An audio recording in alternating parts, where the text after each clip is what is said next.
adventure. Me and Paris. Right. You at the summit. This is literally our first time in a month broadcasting together from home. Yes. Wow. Well, I mean, who wants to follow travel bloggers or travel advisors who don't travel?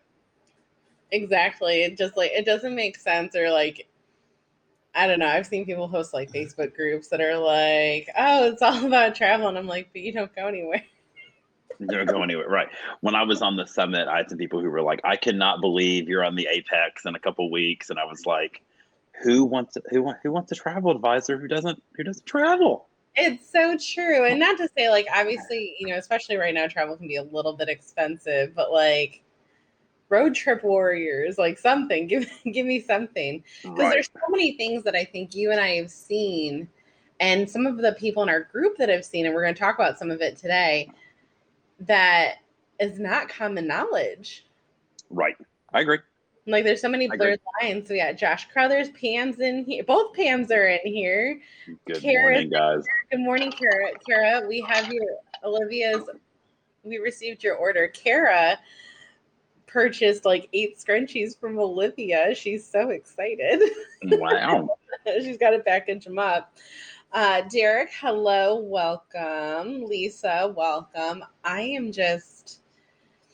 I'm in this mood, Jason, where I cannot stop looking at flights for different things. Like I'm trying to get Olivia's February and April break situated for next year. I'm thinking someplace for Christmas. I'm trying to book a cruise for Thanksgiving. I hear you. I'm kind of wanting to do some crazy stuff myself, so I understand. I like traveling.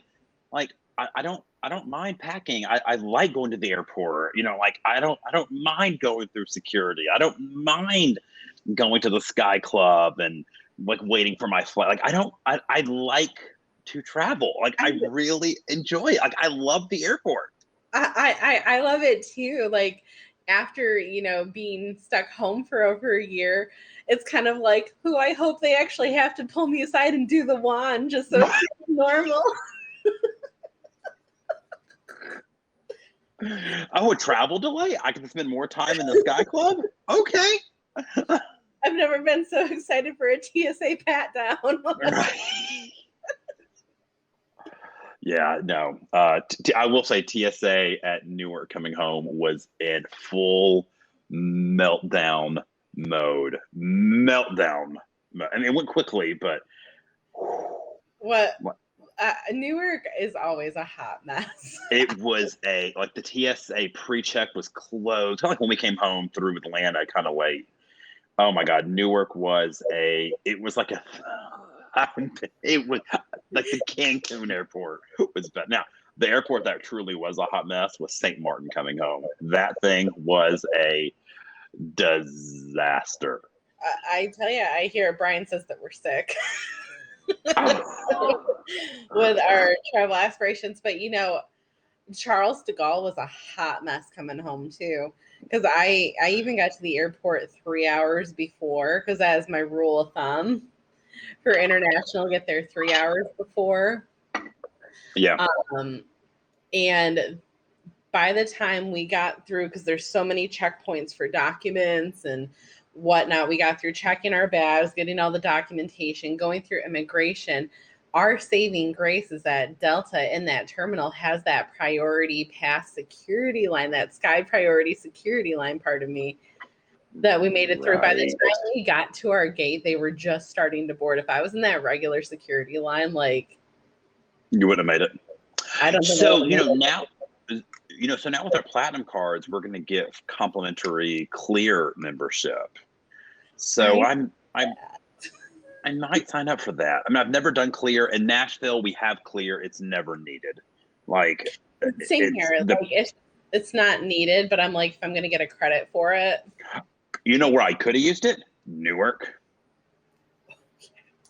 It would have been nice in Newark. I saw the Clear line, and I was like, son of a gun. I wish I had Clear right now. So even the pre-check line's a little hairy in like Newark, JFK. Oh no, yeah, like Yeah, it was. Yeah, so I might do Clear. Rich, it's a great question. Clear is a private company that has a contract with the government through TSA, and it's almost like TSA pre-check. So they use like biometrics to get you through to verify, and you still have to go through like a metal detector, but like you get to go like through the front of the pre-check line. Yeah, there's somebody that like takes you over there. It's like pre-check plus. Pre-check plus, right? No, so they verify with like your eyeball, like a retina scan. And it's really like at Newark, it would have been handy. Nashville, the pre-check line there's no one ever on pre-check ever. You know, there's another airport it would be handy to, Orlando, because I know I can see you and that. I have seen those security lines in Orlando. It's crazy. Pam, we're going to be getting to your question today, not to delve into that, but it is. Oh, sorry, I forgot that was the topic later, Rich. So you got a little preview. I'm sorry. Well, it goes on one cruise and he forgets how it goes. I forget how it goes. Well, good morning, everybody. It is 11 a.m. Eastern, 10 a.m. Central, where I am in Nashville, Tennessee. This is Haley and I's weekly travel show, Today in Travel. We come to you every Tuesday morning to bring you all the news about all things travel, not just cruising, not just Europe, all of it, including a little Disney, which Haley makes me discuss from time to time. Well, I am Jason Poole. I am a travel advisor with Cruise Planners, which is an American Express travel representative. I focus in all things cruising, all things land resort, and I just love planning European land trips as well. My partner in crime, my digital co-host. Good morning. How are you? Good morning, everybody. Welcome. My name is Haley. I'm a travel blogger, and I also own a hotel sales support company called Hospitality with a Flair. Been in the hotel world for more years than I care to claim at this point. I started realizing that as I was typing out an email the other day. I was like, oh. Wow. Right. Okay, it's been a while. Over a decade. We'll call it at that. Okay. But we're excited to be here with you, Jason. There's some change-ups today. So yes. This is not the normal lineup. I added in some change-ups. So we're going to talk about hot travel topics as per usual. There is a slight update on the list of countries you can travel to. We're going to talk about travel tips of the day, 2 questions of the day. We're also going to discuss going forward if Jason has group rates available on different sailings, land trips, etc. Any particular specials that stick out. And then I also have a slide for who is traveling this week. For those of you that are in our Today in Travel group on Facebook, I've started weekly putting up little slides that if you are going to broadcast, tell us where you're going to be. There's one for cruising and there's one for non-cruising. So make sure you guys check those out. I'm very, very excited for this. So Jason, first topic. Yeah, so this was kind of a big deal. So Carnival Cruise Line is following what Royal Caribbean is doing and requiring unvaccinated passengers who cruise out of Florida to purchase travel insurance. So as you guys know, travel insurance has always been optional, but if you're one of my clients, you know it is strongly recommended. Because there have been some, there are unvaccinated passengers who are cruising with Royal Caribbean, and now with Carnival, if you test positive, you have to be flown home. There's a lot of expenses involved. So Carnival is joining Royal in making those customers purchase travel insurance and show proof they purchased travel insurance. It does not have to be through the cruise line. You can purchase a third-party policy. So the Allianz policy that I always recommend will satisfy this requirement for both Royal Caribbean and Carnival. But I am okay with Royal and Carnival both requiring travel insurance for unvaccinated passengers. Do you agree? I do. Cruising is not a right. It is a luxury. No. It is a service. And you got to play by the rules. You and I have talked about this. It kind of goes along the lines with no shirt, no shoes, no service. Yeah. At this point, because your choice to not get, not get vaccinated does not outweigh what they need to do to keep their business afloat, keep the Right. public comfortable. I mean, they cannot afford, we've discussed this many times, they cannot afford any bad press or situations. They spent over a year not being able to sell.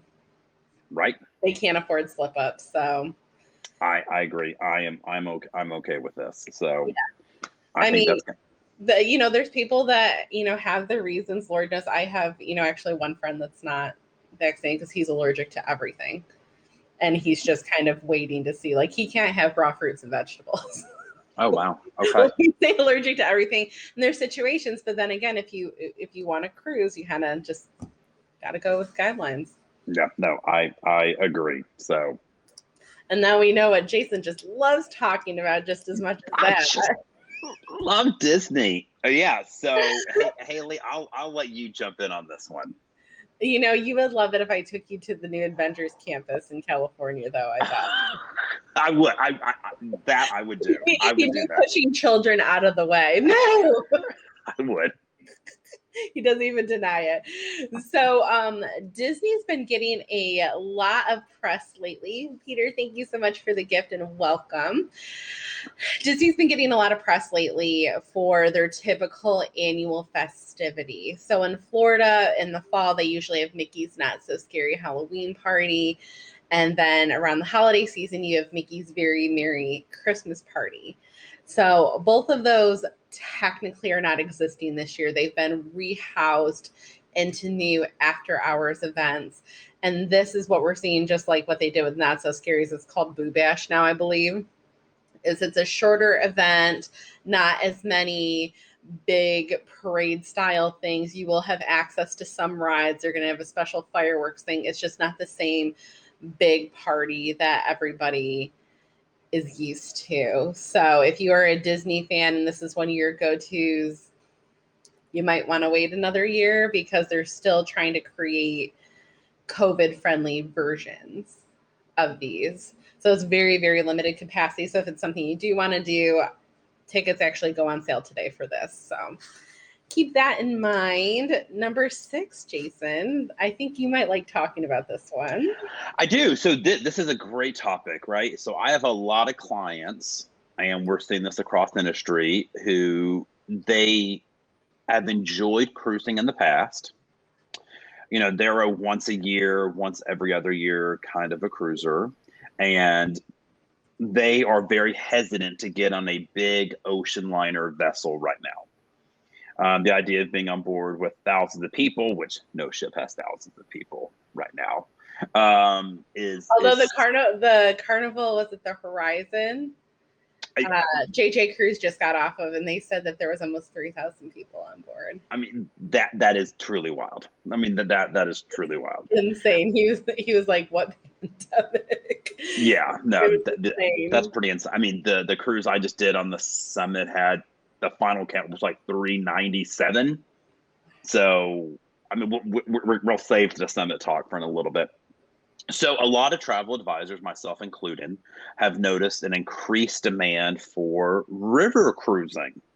These are much smaller vessels with tremendously fewer people on board with a much reduced capacity. Even if the river cruise is at full capacity, there's not thousands, it's hundreds of people on these vessels. So river cruises are a great way to see Europe and with a smaller group of people, feel a little safer with a smaller group of people, and just a much more intimate vacation. Yeah, there's some really unique opportunities. Like there's some river cruises that specialize around like European Christmas markets. Mm-hmm. You get longer times in the ports. And a lot of the times you can find ones that include excursions, some excursions, yes. Right? Yes, absolutely. A lot of the river cruises, or a lot of the river cruising companies include a handful of excursions, which, if you're trying to stay in like a bubble of sorts, that's not a terrible idea to kind of keep everybody, on the same excursion. in your experience, Jason, and just out of curiosity for those that are possibly watching or those on the replay watching that are not as familiar, what can a week on a European river cruise cost for double occupancy roughly? I mean, that it depends on time of year, the length of sailing. I mean, I've seen double occupancy for mid twos, upper threes for it. I mean, I've seen them a little cheaper if you want like not like a nice room. But if you want like just a regular room, I've seen them for like 1,500 per person. You know, and that's, you know, your tips and your basic drinks are included. So Yeah, because I think a lot of people assume that that's very expensive, but when you talk about some of the inclusions, and I oh think yeah, I mean no, yeah, I mean you can do a river cruise without spending $10,000. Everybody thinks you got to get the suite on, you know, Uniworld to the Maria to Teresa. right. So it's like no, I mean there's lots of options out there. Brian says he's getting spammed by Viking right now. Oh, I am. Viking spams me about 4 times a day as a travel agent. I mean, I get emails nonstop from Viking. I mean, I won't lie, it's something that I've been looking into that I'm considering taking a peek at. Yeah, no, absolutely. All right, we have one more article to talk about, and I know that you're going to be excited to talk about this one as well. I love space travel, so I'm sure we all saw the news with Virgin and Richard Branson going to space. Exciting. I thought it was a great human achievement. It was super exciting to see that. That is going to be opening up to the public. And Richard Branson has said this is not going to be just for billionaires. They really want to try to bring down the price for the mere millionaires, probably among us. So super exciting. Can't wait for us to do a group trip to space.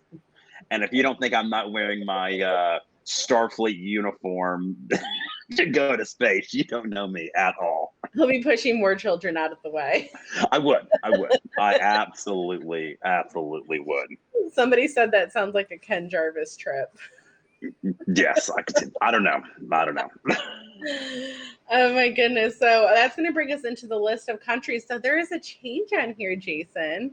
And that change is France moving over to the no COVID test because the US has officially become a green list country. So as long as you're vaccinated, right, you need to show your Vax card, which is super exciting. It's so funny how I had to go and adjust my blog article that I wrote 2 weeks ago from my trip 3 weeks ago.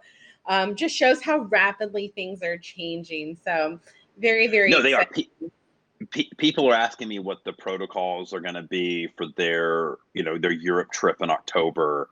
And I'm like, that's a long way. Oh, like a lot of things can change.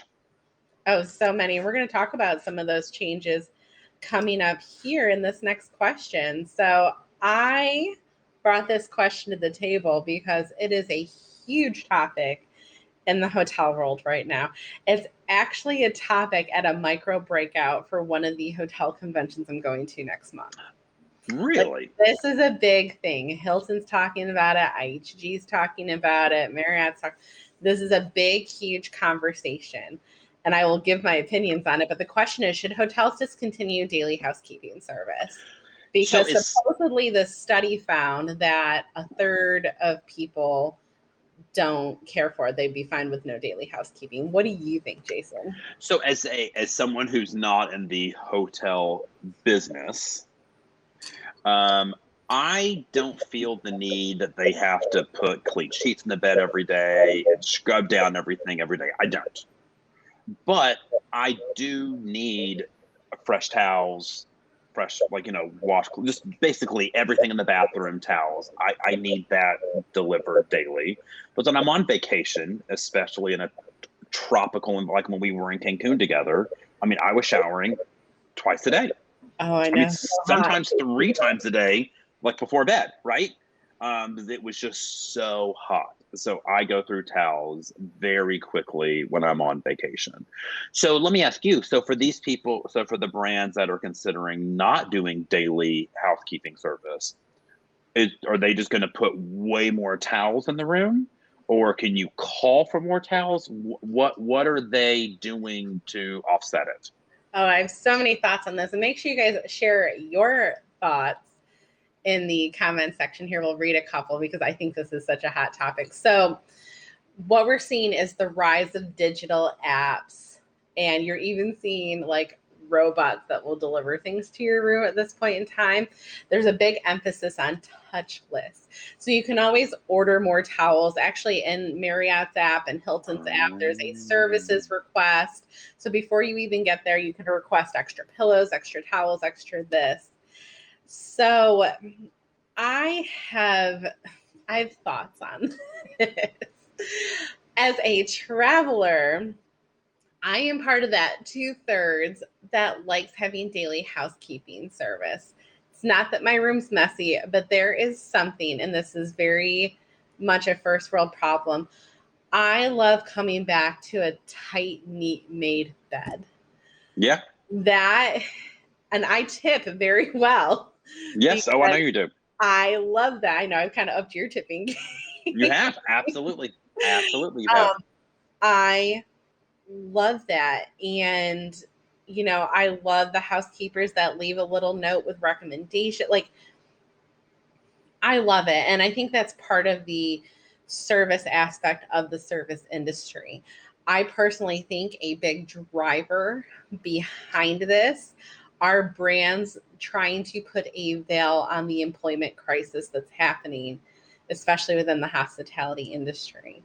And I mean, a bunch of job sectors are seeing this issue with, you know, the entry level, lower rated pay level, are people not coming back to work. People don't want to work for less money. And I mean, that's a whole separate conversation, but I think this is their way of putting a veil over it. I mean, for years, Disney has even had an offer where if you waive your housekeeping services, they will give you a credit.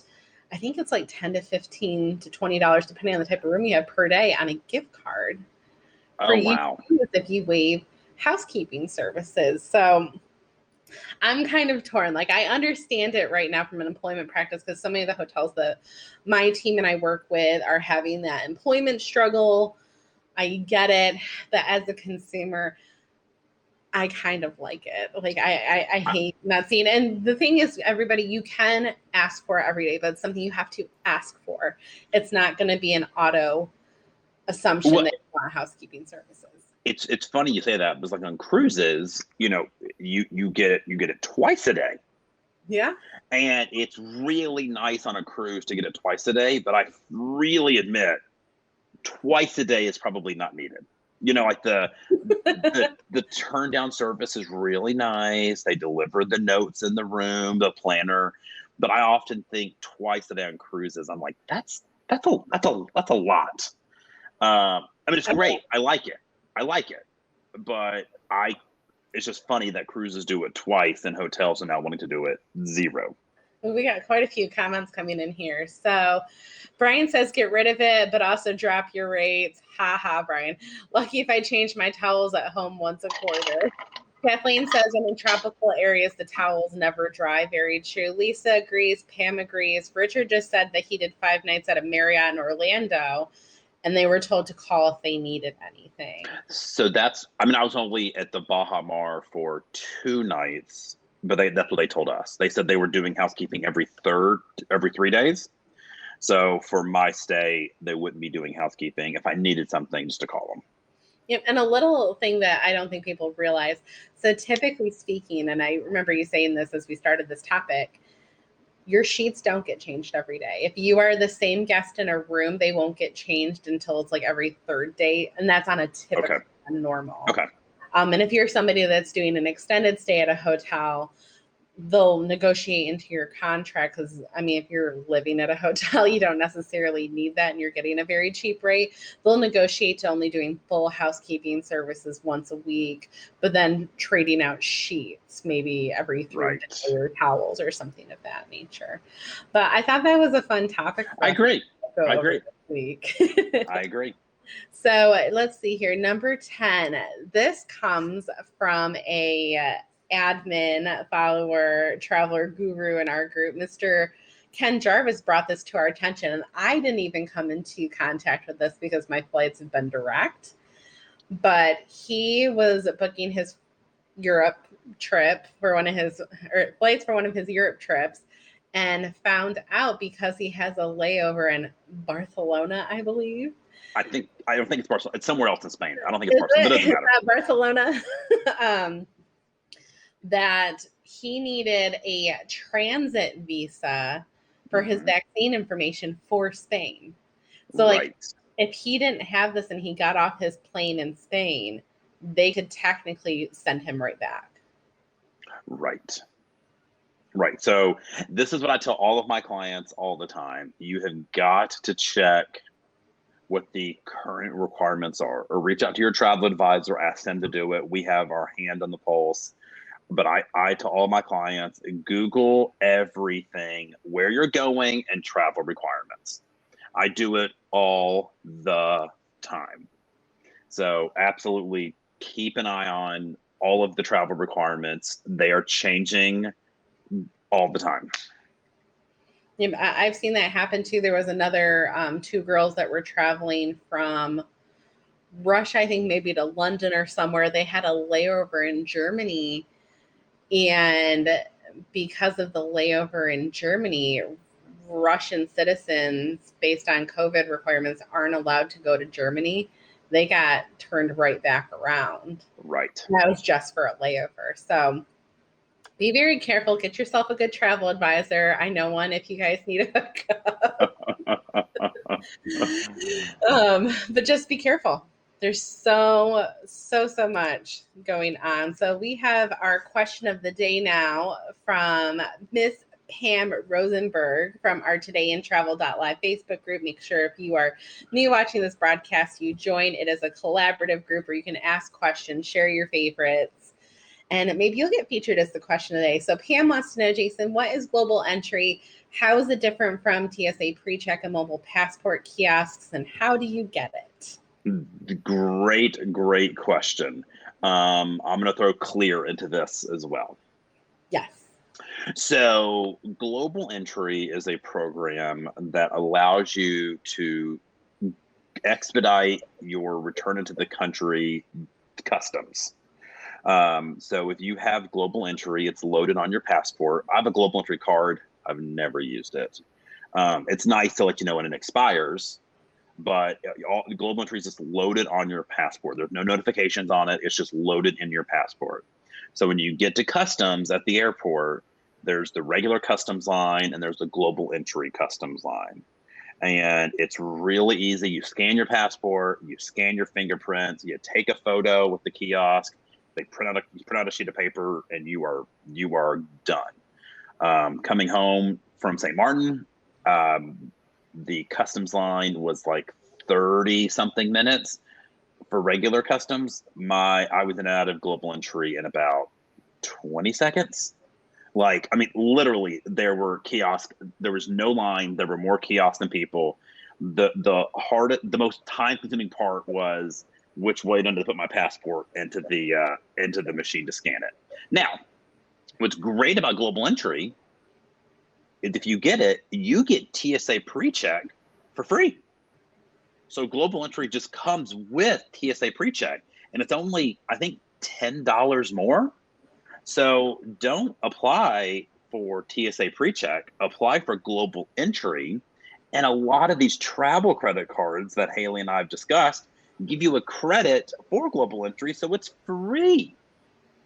Now, mobile passport is something I've never really used. I don't need to use it because I have Global Entry. Mobile passport's really nice for people who want to try to expedite the regular customs line. So for some reason, you get denied global entry because there are some people who cannot get global entry. They have to do a full FBI background check on you. So some people just cannot get global entry. Doesn't mean they can't travel, but they may not have global entry. So the mobile passport is just basically you've answered all the questions. You showed them a code to get through customs on your phone, and you get through it. Now, Clear, we already talked about it in the pre-show. So very quickly, it's a private company that's partnered with the TSA. They use biometrics to verify your identity, and they get you to the front of the pre-check line. So Haley, I really liked how you called it TSA pre-check plus. Plus. So if you're in a smaller airport like Nashville, I don't really need Clear, but I could have used it last weekend when TSA line was on meltdown. American Express Platinum card members are going to be able to now get Clear complimentary, so I might as well sign up for it. That's exactly what I'm going to do. We did have a question for how long it lasts. It's good for 5 years. You do have to renew every 5 years. And guys, it can be something simple. So make sure you really read those fine lines. Because if you did something dumb in college that maybe you got arrested for that was not, it's not a huge deal, that could flag. So be very, very cognizant of it. And Mobile Passport is free. There is a $15 paid version in the app, which pretty much saves all your passport stuff, so you don't have to keep reloading it, etc. It's kind of a way to dip your toe into global entry, because sometimes there's also mobile passport lines at bigger cruise ports like Port Everglades. I've seen a mobile passport. And also, if you have global entry too, at big cruise ports, they'll send you to the front of the line if you show your global entry card. Yeah, so when I get off cruise ships, I always have my passport with my global entry card in it. Being a solo male traveler, a lot of times, I run by myself, even if I'm with a group of people, I have gotten questioned by customs agents like, "Oh, you're traveling by yourself."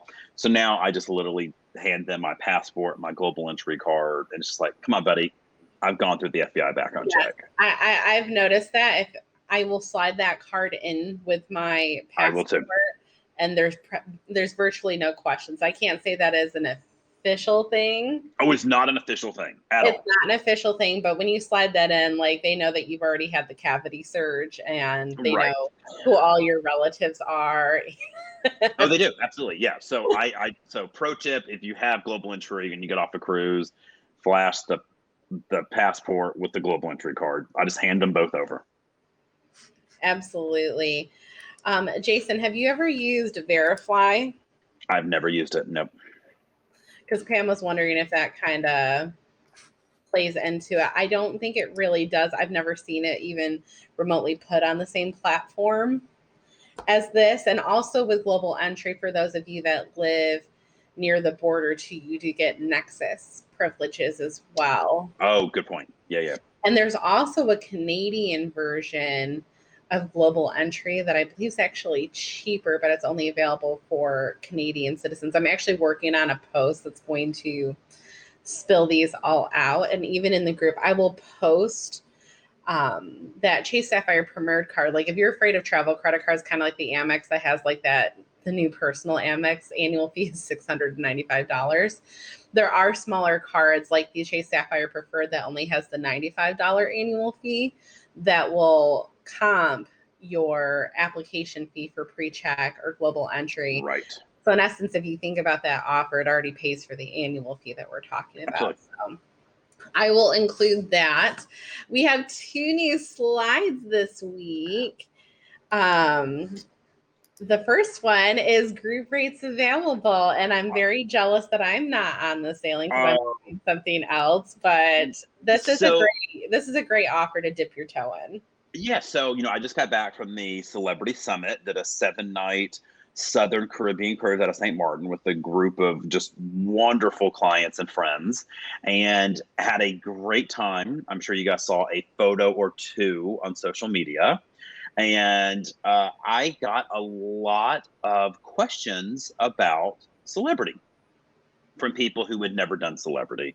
Some of them were, they're hardcore Royal Caribbean fans, or they typically do like Princess, and they just kind of they were asking lots of questions about celebrity.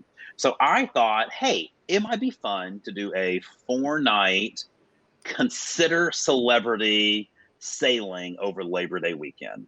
It's just a 4-night cruise, Thursday to Monday. You fly home Monday. It's Labor Day, so most people are already off. The group rates are outstanding. So for like $1,400 total for 2 people, not per person, total, you get a veranda room. That's your drinks, your Wi-Fi, gratuities included. So that's just a great, great deal. A bunch of people are going on that one. So if you've been considering celebrity, this is a great time to try it. Absolutely. I mean, this is a great price considering, and that's everything out the door for 2 people, including the classic drinks package, the Wi-Fi, and the gratuities. Like, if I give you my credit card, Jason, for $1,469.40, that pays for me and another person to go on this cruise with Yes. Yeah. The only thing additional would be travel insurance, and that's based on the age of the passengers. But yeah, I mean, that $1,400 is total for 2 people, not per person. So it's a good deal. That begs to stand. So, Jason, this was your first time on this class of celebrity ship. This is more kind of like a Jewel Radiance class ship. How do you feel about it? Because you're typically a bit more of a big ships guy. I loved it. I mean, it was a great size. Granted, there were only 397 people on board, but the people that were on board were the people like me who were out at night. The ship is beautiful. It looks brand new. I mean, I'm not going to lie. I was a little hesitant, like, the ship's 20-something years old.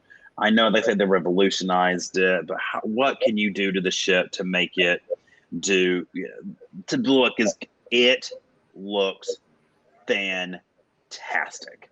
I mean, Cruise Life Rick, for those of you that are on HAPS, he did some room tours of the Celebrity Suite, the Royal Suite, and they're beautiful. These are stunning. Even my mom did a balcony on this right before the world ended on the Summit, and she's like, I wouldn't have known it wasn't a new ship. Like, it was just, it truly was. Everywhere you looked, it was new artwork, new carpets, new furniture, new furnishings. Like, the bathroom had marble floors. I mean, they didn't cheap out on 1 inch of the ship. And the Millennium and the Summit are the 2 Millennium class ships that have been revolutionized. And I would do either of those for any itinerary anywhere in the world. And I had a blast. The ship was beautiful. Service was fantastic. The retreat was just next level. I've always gotten great service on Celebrity. This was my first time in the retreat, and their suite program was outstanding. I mean, we had a butler who, I was joking, she was basically roomed with me, but she was always like, can I do anything for you? Can I do anything for you? Like, do you need help with anything? And there were a few issues here and there that she would help me out with, and took care of them immediately. I mean, everywhere we walked on the ship, they had retreat staff. And I would just be walking around the ship. Mr. Poole, how are you? How's everything going in the retreat? How's your suite going? Can you tell them the story about the drink at the pool bar? The drink? Your glass that they take. Oh, God, yes. Oh, this is funny. I think this is funny, but it just, you were recognized, the attention to detail. I think. Yeah. So it's the white party on the pool deck. Not in the retreat, just the regular pool deck. And I walked over to the bar to get a glass of champagne. So a bartender was like, no problem. And then another bartender looked over, who works in the retreat, and goes, oh, no, Mr. Poole's in the retreat. He has to get a special champagne flute with the retreat logo on it. And I was like, that's really not necessary. Like, it's not necessary. I was like, no, you're in the retreat. You need to have the special champagne flute. And I was like, this is over the top. We all know Anna Bougie was really excited about it. But I mean, it was out. I mean, it was. I mean, honest to God, it's probably one of the best cruises I've ever done in my entire life. I mean, the service, the like. Last night of the cruise, a bunch of my clients on board got a photo we all took in the retreat lounge on like a little party they had for retreat guest only, and I didn't get the photo. And I was like, why didn't I get the photo? Everyone else got the photo for free. Well, I told the concierge at like 10:30 at night on the last night. I was like, hey, do you have that photo by any chance? And she was like, I know the exact photo you're talking about. Give me just a little bit of time and it will be in your cabin. Went back at night, there it was. I mean, anything you wanted, they took care of it. But so I felt like Celebrity was just kind of like this anyways. Like you are the reason that I am not Diamond Plus yet, because you keep swaying me over, and it's very easy to want to book with Celebrity because just the attention to detail, the service, like it's kind of like what cruising I feel like used to be like 10, 15 years ago. It was. I mean, guys, don't think the service was only great because we were in the suite. I mean, Haley and I both did aqua class together on the Solstice, and the service was anything you wanted. They took care of it. Anything. Yeah. And I mean, Celebrity treats everybody. No one's flashing a elite pin or I'm a Zenith member. There's none of that. No one cares what your status is. I mean, it doesn't matter. They treat you with respect. It's fun. It's not stuffy at all. I mean, you guys saw some of the late night broadcasts that Rick and I were doing and the photos. I mean, it is not a stuffy environment. But if you are considering Celebrity, join us Labor Day weekend. I say us, Haley won't be there. Join me Labor Day weekend. Yeah, join me Labor Day weekend, and we'll have a great time. The rooms are selling quickly, so if you want one of those verandas, we need to do it ASAP. So perfect. So I have one more slide, Jason, that I'm super excited that we can now add to our lineup. And it's the who's traveling this week. I love it. I love this. So I have started placing little posts once a week to see who's cruising. I have a monthly post for who's doing regular travel. This could be Disney. This could be like I did going to Paris for a week. And these are some broadcasters that are going to be sharing some of their experiences. Here's what sailings they're on. So if you want to see more from people in the Today in Travel group sharing their travel experiences as something maybe you want to try, at Ken Jarvis, at Dave85, and I think it's Ann Powell. I'm sorry if I mess up the last name. They're going to be traveling at the end of this week, and Dave is currently sailing right now the Greek Isles on the Apex. So make sure you guys check those out. Very, very excited to start adding that slide in here. Remember, if you have questions, you want to be a featured question of the day, go to todayintravel.live, ask your questions, share some of your travel favorites, inspire others to try something that maybe you love. That is what this group is about. Jason, that's it for us this week. Do you have any closing words? Oh, no, it's great to be home. Great that we're both in our own homes for the first time in a month. And thanks for joining us. I got to get back to my back to the job and book the summit for a bunch of people who want to join me on Labor Day. So thanks for coming in, guys. Haley, it was great as always.